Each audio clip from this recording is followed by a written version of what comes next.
ಎಷ್ಟು ಕಷ್ಟ ಆಗುತ್ತೆ ಸರ್ಗಳ ಜೊತೆ ನೀವು ವರ್ಕ್ ಮಾಡೋದು. ಇಷ್ಟೊಂದು ನಮ್ಗೆ ನಮ್ಮ ಮುಂದೆನೆ ಇಷ್ಟೊಂದು ನೋಡಿ ನೋಡಿ ಪಾಪ ಅನ್ಸಲ್ವಾ ನನ್ಗೆ? ಅಲ್ಲೂನೇ ಬಂದ್ಬಿಡ್ತಲ್ಲ ಪಾಪ ಅನ್ಸುತ್ತ. ಅಲ್ಲ ಅಲ್ಲ ಈ ಧ್ರುವ ಅಂದ್ರೆ ಮಗು ಇದ್ದಂಗ ಅವ್ನು ಕಿಡ್ ಇದ್ದಂಗ ಅವನು. ಬೆಳಿಗ್ಗೆ ಬಂದು ಸಾಕು, ಬೆಳಿಗ್ಗೆ ಈ ಟೈಮಿಗೆ ಬಾರ ಮಗನೇ ಬಂದು ಅವ್ನು ಏನಿದೆ ಆ ಕೆಲಸ ಮಾಡ್ತಾನೆ. ಅದು ಎಂಜಾಯ್ ಮಾಡ್ಕೊಂಡು ಆರಾಮಾಗಿ ಖುಷಿಯಿಂದ ಮಾಡ್ತಾನೆ. ನಮ್ಮ ಹುಡುಗಿ ಅಂತ ಏನು ಕೇಳಂಗೆ ಇಲ್ಲ ನೀವು. ನಮ್ಮ ಹುಡುಗಿದು ಅವಳು ಆನ್ ಟೈಮ್, ಯಾಕಂದ್ರೆ ಧ್ರುವ ಬಂದ್ಬಿಟ್ಟು ನೀವು 7 ಬರ್ತಾನೆ. 7 ಅಷ್ಟೇ, 7 ಗಂಟೆ ಅಂದ್ರೆ 7 ಗಂಟೆ ಬರೋಳು. ಬಟ್ ಅವಳದು ಮೇಕಪ್ ಹಂಗಿತ್ತು.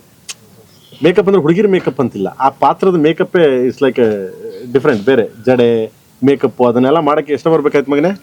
ಟಿಂಕರಿಂಗು ಪೇಂಟಿಂಗ್ ಮಾಡಕ್ಕೆ 2 ಅವರ್ ಬೇಕು. 2 ಅವರ್. ನಮ್ಮ ಐದಂದು ಜಸ್ಟ್ 5 minutes. ನಮ್ದು ವಿತೌಟ್ ಮೇಕಪ್ ಜಸ್ಟ್ ನಮ್ಮ ಐದಂದು 2 ನಿಮಿಷನೇನೋ, 2 ನಿಮಿಷ ಕಾಸ್ಟ್ಯೂಮ್ ಇದನ್ನ ಹಾಕ ಬರಕ್ಕೆ.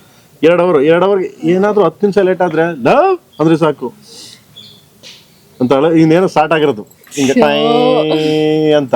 ಯಾಕಂದ್ರೆ ಪಾಪ ಅದು ನನಗೆ ಗೊತ್ತಿರ್ತದೆ ಅವಳ ಕಷ್ಟ ಎಷ್ಟು ಅದಕ್ಕೆ. ಆ ಜಡೆ ಇಷ್ಟಪ್ಪ ಜಡೆ ಹಾಕೊಂಡು ಇದನ್ನ ಮಾಡ್ಕೊ ಬರಕ್ಕೆ.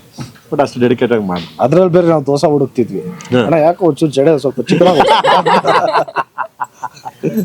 ಬಟ್ ತುಂಬಾ ಚೆನ್ನಾಗಿ ಮಾಡಿದ್ಲು ಪಾಪ.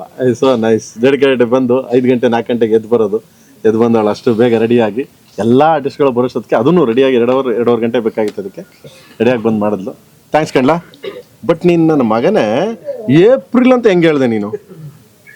ಹೆಂಗಲ್ಲ ಹೇಳ್ದೆ? ಹೊಡ್ದ ಅಂದ್ರೆ ಏಪ್ರಿಲ್ ಫೂಲ್ ಮಾಡ್ತೀರಾ?